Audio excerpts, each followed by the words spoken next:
Welcome back to Rich Words Music, where today we're looking at this. It's the Bogner Ecstasy Mini. Now this is part of Boutique Amp Distribution's mini amps range of pint-sized amp heads, and what they basically do is take an original all-tube head, in this case the Bogner Ecstasy, and shrink it down into a mini format and a mini price point too. These are around €300 or $300 at time of filming, and basically what the Bogner Ecstasy Mini should give us is a bit of an authentic taste and a bit of a toe dip into the world of the Bogner Ecstasy tone. Now that's a very famous amp. It's been played by iconic people, by Steve Lukather over the years, and it's been on many genre-defining records, which I won't go into detail and list now. I was actually treated to an exclusive preview of this amplifier in summer 2021 at Henning Pauli's 42 Gear Street event. I played the amp for about 5 or 10 minutes with Henning and with Victor from Rescue Gear, and I was really excited to get this one back here, get it home, and actually play it in detail with my own guitars, with my own rig, and hear how it sounds. And that's exactly what we're going to do today. So this is probably going to be the first video where you're going to hear someone playing indie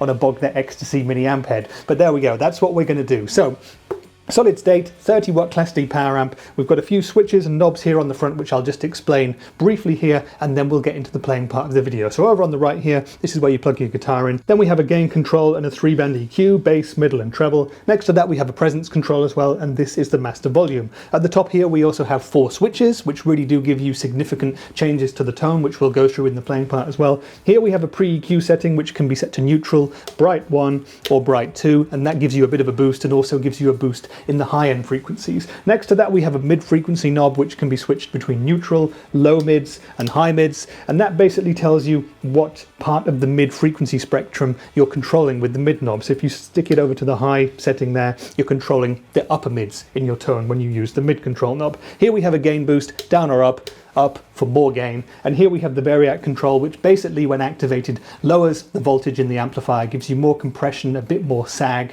and basically cuts the volume a little bit as well. Just moving across to the back of the amplifier, here we have 2 speaker out ports. You can choose between 8 or 16 ohm cabs to connect to the Ecstasy Mini, and here we have an effects loop too. Now when it came to recording this video, I decided to use my Fender Telecaster for single coil tones and my Epiphone Les Paul for humbucking tones. I couldn't go directly into my audio interface with this amplifier because it doesn't have the dedicated DI out that I would normally use, so I used the Engel cab loader for that purpose. Enough talk then. What we're going to do now is play a bunch of riffs in different styles with the Bogner Ecstasy Mini, and we'll talk in more detail about it afterwards.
Okay then, so that was the Bogner Ecstasy Mini, and I hope you enjoyed the playing and the tones. Now this was a new experience for me, and a fun one too. I've never had a Bogner amplifier, a full fat one or a mini one. I've never had an amp that didn't have a clean channel either. For most of the videos that I do, for most of the music that I personally make, I will start with an amp that has a nice clean channel as a basis, and I'll use pedals or the amp's crunch channel to get my dirty tones. But with the Bogner Ecstasy Mini, there really isn't much, if any, of a clean channel whatsoever. I did do the one sound there just to try and get it a little bit clean, and of course you could roll down your guitar's volume as well, but that is not what this amplifier is about at all. This amp is about crunch, overdrive, and even metal, because I found it to chug for me in the more metal tests that I did in drop D tuning. So what I'm going to do then is tell you my pros and my cons about the Ecstasy Mini. So these are the things that I really liked about it. The first thing that I really like about the Ecstasy Mini is the way it looks. It looks the business. It looks fantastic. It looks like a huge Bogner Ecstasy amp was magically shrunk down into mini format, which I guess is exactly what boutique amp distribution were going for. But for me, it just looks so inspiring, and I've been strategically placing it around the apartment just to kind of see how it would look, how it would fit in, and it kind of has the same vibe for me as like a Yamaha THR or like a cool record player or something like that. It just seems to work in a residential setting. So full marks there for the people who designed this visually. It really looks cool. Plus sometimes I like to pick it up like this and twist the knobs and feel like I'm a giant. But there you go, we all have our own quirks, don't we? Secondly, I really like the tones of this amplifier. Again, I normally like to build my sound off of clean tones, and you don't have that in this amplifier at all. But what I really do like is the versatility and the tonality of this amp. Now, it was in some ways new ground for me, and I had to play a lot of my heavier riffs in the playing section, but that Bogner tone does kind of come through. This is never going to sound like a full $3,000-$4,000 Bogner tube amp head, but it does give you a little bit of a jump into that direction, and you kind of get an experience of how that might sound. I've heard a lot of people say that this sounds a bit like a Bogner pedal going into a solid state power amp, which is exactly what it is pretty much. But for me, the tones are fat, thick, rich and juicy, and pretty much everything from indie to classic rock to hard rock, punk and even metal worked for me. I found that this would chug, it would be no problem at all. You could stick a tube screamer in front of it as well if you wanted even more gain, and it would work for you. And I think the fact that it also has an effects loop is kind of cool, because you can put reverbs and delays in it if you want. I do have to say that one of the dislikes I'm coming to later is the fact that there's no reverb built in, but you can put it in the effects loop there and it won't affect the tonality of the front of the amp. And the third thing that I like about it is kind of what I've touched on before, but it's the fact that such a small amplifier has so much versatility in it. Now, there are very many controls on an amp of such a diminutive size, and they actually give you so many options when it comes to scooping your tones, for doing rhythm and lead sounds. The world is your oyster when it comes to overdrives, crunches and distortions with this amplifier. So if you're thinking, oh, it's a mini amp, it only has one channel, I'm not going to be able to do that much with it, you'd be surprised. You're not going to get a pristine clean out of it, but that's not why you're buying this. You're buying this to get a range of crunch and overdrives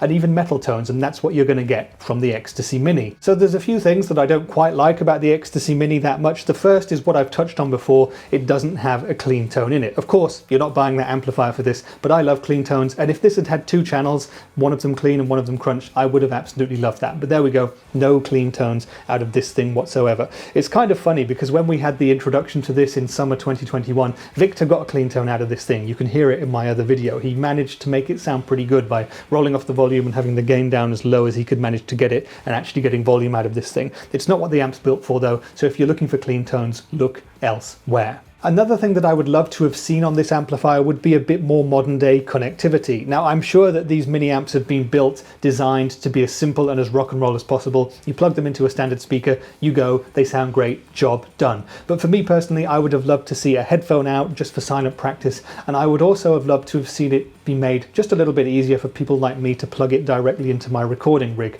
Now, you can of course go from the effects send in this straight into your recording software via an audio interface, and you can use an impulse response to give you that speaker cabinet sound, but that's something that I didn't manage to make sound good when I tried it myself, and what I then had to do was plug in the Engel cab loader, which really saved the day for me there. That was going into the effects loop, that then ran into my Focusrite, and that got the job done, and it sounded fantastic. So that was what happened there. there. I would like to see that. If they make a second edition of these, or if they make new mini amps in future, I'd like to see more modern day connectivity. The next thing that I'd like to see improve is actually an improvement I'd need to see from me, and it relates to the tonal tweaking. I've already talked about how great the versatility of the Ecstasy Mini is, but I actually found when I was switching the knobs and turning the switches there that there were so many tones in it, and you affected yourself so much just by flicking a switch or twisting a knob a little bit, that it took a long time for me to dial in some of the tones. Again, I know that with an amplifier like this, lots of people will find their favorite tones and it's a set and forget thing, and then you're done and you have your sound. But for me, going through 30 different riffs for this video with 2 different guitars, I took a great deal of time to dial myself in, to kind of switch these switches around and find what worked best for the different pickups. And it can be, if you're flicking between different guitars, that it takes a while to get this thing really dialed in. That's possibly more a problem with me in terms of dialing in amps than it is with the amp itself. So you've got the options there. It just might take you a while to figure out how to get the best results. Another thing that I don't quite like so much is the power transformer here. Look, it's like a laptop one, and it's almost as big as the amplifier itself. I know that a lot of mini amps from other companies too have external power transformers like this one, but it's just something that I'd like to see dealt with in a better way if that was possible. And finally, the other thing that I would like to see made possible on future versions of the Ecstasy Mini would be a foot switch option. If you could plug a foot switch in, for example, you might be able to switch the gain between low and high mode. You might have the options of a second channel effectively. You might be able to go between lower and higher gain sounds. That would just give you a little bit more flexibility. Yes, even more flexibility, as if there wasn't enough in this single channel amp head, but that's just something I think I would like to see in a future version of this amp, and I think that they'd have the space on the back of the amplifier to do it as well. So those are the things that I would like to see improved if they ever make a Mark II of the Ecstasy Mini. Overall then, the Bogner Ecstasy Mini is simply bucket loads of fun. It sounds great, it looks great, it feels pretty good too, it's super lightweight, and it'll fit into pretty much any hobby room for any musician ever. It's quite loud too. With a proper speaker attached, you can do rehearsals with it. You wouldn't want to gig with it, but it's really, really loud. In fact, too loud for home environments in some respects. I would say don't buy this amplifier if you're expecting to just plug in and record with it silently, because it's not really built for that kind of thing. And don't buy it if you're expecting it to be a replacement for a full-sized Bogner tube amp head. It's not intended to do that. This is intended to be a fun thing for people who want to plug in, play, and rock out and get those thick, rich overdrive tones that Bogner are known for. In that respect, it's very, very cool. There's a couple of shortcomings with it, just like there are with many other mini amplifiers, but you can't expect to have everything in such a small and in such an affordable package.